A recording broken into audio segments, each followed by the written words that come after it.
পেঁপে গাছের সঙ্গে হাত পা বেঁধে পুড়ে ফেলা হলো এক মহিলাকে। রাতের আধারে সম্পূর্ণ মধ্যযুগীয় কায়দায় এই বর্বরোচিত ঘটনাটি ঘটেছে চম্পকনগর ফাঁড়ির অন্তর্গত খামার বাড়ির আরবিআই ইট ভাটা এলাকায়।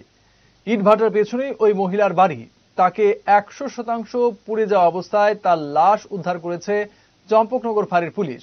লাশটি দেখার পর তদন্তকারী পুলিশ দাবি করেছে এটি পরিকল্পিত হত্যাকাণ্ড। মৃত মহিলার নাম মিনতি দেবনাথ, বয়স আনুমানিক 55 বছর। স্বামীর নাম অজিত দেবনাথ। মৃতদেহের কাছাকাছি পাওয়া গেছে মোবাইল ফোন, কেরোসিনের বোতল এবং ম্যাচ বক্স। তিনি জানিয়েছেন, প্রাথমিক তদন্তে পরিবারের লোকজন কিছুই বলতে চাইছে না, তবে তাদের কথাবার্তায় কিছু সন্দেহ রয়েছে। ইতিমধ্যেই ফরেনসিক টিম ঘটনাস্থল থেকে নানান নমুনা যা তদন্তের স্বার্থে কাজে লাগতে পারে তা সংগ্রহ করেছে।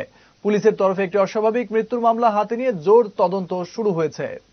দেখছে দেখা সেটা জায়গা কইতাছে ও কি গই ও বুদ্ধি জেডি কই কো জেডি তো গরই ও জেডি রেডি ডাক্তারছে উত্তর দে না, তোমরা লেফটিনের পিছে দি আগুনের মতন জ্বলতাছে। আর একটা কিতা জানি গাছের লগে দইরা রইছে, দাঁড়াই রইছে, টসটা দিয়া দেখছি একটা বলও আছে। কিতা হেন ও কি জানি তুই আমার মাইয়া ইয়ে করতেছে আর কি। কম আমি যাইয়া দেখতাম নি হেন, আমি তুই ওখানে যাইস না, অন্ধকার কিতা দেখবি ডরাইবি। এরপরে দিয়া ওই তখন ওই হার লগে লগে আমরা ওই দিকে আইসি আর কি। উপরে বাড়ি আগুন দেখছি না যায় সেরা, মানে অন্ধকার টর্চ দিয়া দেখছি এমন একটা দাঁড়াই না মূর্তির মতো।